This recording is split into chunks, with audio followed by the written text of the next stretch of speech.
The first installment in this new little mini-series is down. Now it's on to the second installment. The best and worst quarterback in Atlanta Falcons franchise history. If this is your first video you're watching this series, what I'm doing is listing off both the best and worst quarterback in each NFL team's respective franchise history. I did the Arizona Cardinals first. Now I'm doing the Atlanta Falcons second. We're going to start off with a few dishonorable mentions, then the worst, to get that out of the way.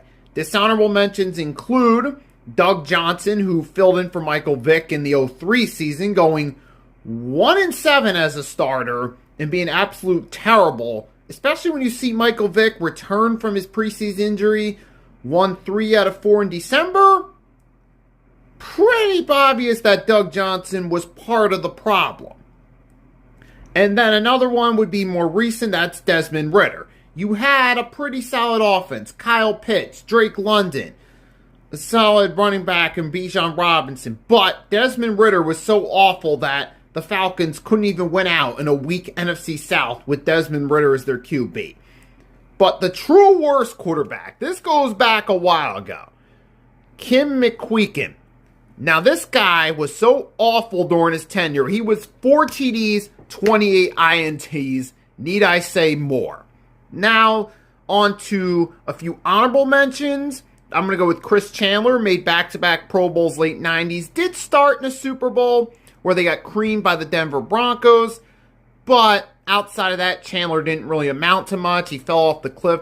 But he did have those 2 seasons of Super Bowl start, so that's at least worthy of an honorable mention. The other one's Michael Vick, who multi-time Pro Bowl, one of the biggest stars in the NFL in the 2000s, led the Falcons to upset win over the Packers, his first full season as a starter in the wild card, led him to a conference championship in the 2004 season, but he had a disgraceful exit after the 2006 season. And then the best quarterback in Falcons history,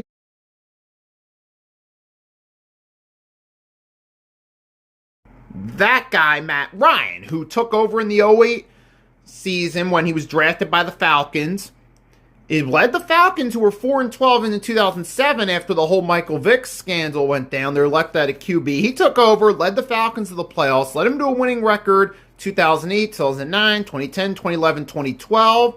They had a few years where they fell off as a team, but in 2016, Matt Ryan won MVP. They made it to the Super Bowl, had that 28-3 collapse. But Matt Ryan was both the longest tenured QB and the best QB in Falcons franchise history. So we got that down. Next installment will be the Baltimore Ravens, so stay tuned.